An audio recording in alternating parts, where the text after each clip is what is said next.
Good evening and welcome to a summary of the day's news. Jordan today joined the rest of the Islamic world in celebrating the start of the holy month of Ramadan. News at 10 wishes our viewers a blessed month, drawing your attention that as of today and for the rest of the month, News at 10 comes to you a brief edition for the sake of Ramadan's special programs. On this occasion, His Majesty the King received messages of good wishes from Arab leaders, as well as senior Jordanian civil and military officials. His Royal Highness, the Crown Prince, also received similar messages on the start of the holy month of Ramadan. A royal initiative to empower and support local communities was launched at the Royal Court, aiming to provide impoverished households with access to microcredit and capacity building to set up their own income-generating projects. Through the initiative, underprivileged households will be able to upgrade their living standards and contribute to their society's progress. The launch ceremony saw the signing of agreements between the Jordan River Foundation and 17 local organizations and community-based organizations.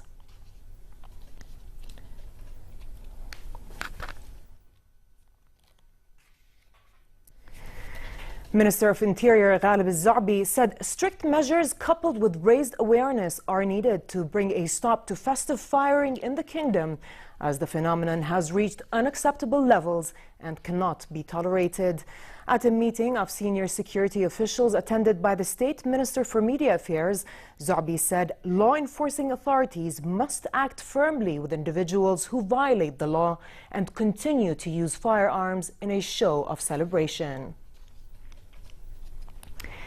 Hundreds of Palestinian prisoners ended their 40-day hunger strike after an agreement was reached to improve their conditions in Israeli jails. Talks were held with the International Committee of the Red Cross and the Palestinian Authority to change some of the prisoners' conditions. Palestinians in the West Bank and relatives of prisoners celebrated the agreement that was announced by a member of Fatah at a news conference in Ramallah. Egypt launched a fresh round of airstrikes over Libya targeting terrorist camps it said were responsible for a shooting spree claimed by Daesh that killed 29 Coptics and wounded 24. Yesterday, and a few hours after the deadly attack on vehicles carrying the Copts to a monastery in the province of Minya, Egyptian Air Force planes carried out strikes on the terrorist training camps in Libya. President Abdel Fattah al-Sisi said yesterday, after ordering the strikes, that states sponsoring terrorism would be punished. Here at home, flags at the main entrance of the royal court were flown at half-mast today in respect of the innocent Christian Copts killed in the terrorist attack in Egypt. And in Iraq, a military statement said armed forces launched an operation to capture the last Daesh-held enclave in Mosul, including the old city center and 3 adjacent districts alongside the western bank of the Tigris River.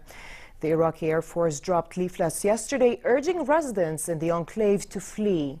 Now, in its 8th month, the offensive has taken longer than planned, with the terrorists hiding among civilians and using booby traps and suicide attacks. On the final day of the Group of 7 summit, U.S. President Donald Trump backed a pledge to fight protectionism, but refused to endorse a global climate change accord, saying he needed more time to decide. On other key international issues such as Syria and North Korea, G7 leaders were in broad agreement. A group of protesters demonstrating against the leaders' failure to reach an agreement on climate change scuffled with security forces who fired tear gas to disperse them. British Airways said a power supply issue was to blame for a global computer system failure, which created confusion and chaos at London's 2 biggest airports. Thousands of passengers queued for hours today, and planes were left stuck on runways during the outage. In a video message on Twitter, British Airways CEO apologized to customers for what he described as a huge inconvenience, especially that it occurred over the weekend. U.S. President Donald Trump ended his 9-day overseas journey in dramatic fashion, addressing U.S. troops at a campaign-style rally. Declaring his trip a success, he said he helped forge more international cooperation in the fight against terrorists, a threat recently underscored by a suicide bomber in Manchester and the killing of Coptic Christians in Minya.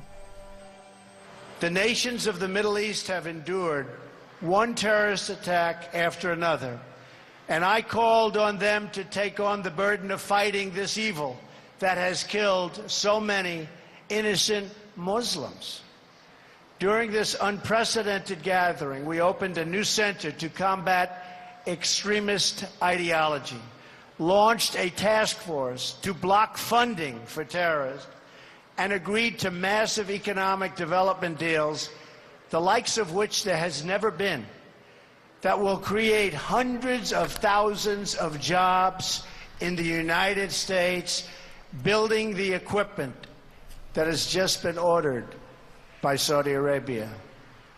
We also further isolated the Iranian regime over its hostile and destabilizing actions and reaffirmed that Iran must never be allowed to obtain, under any circumstances, a nuclear weapon.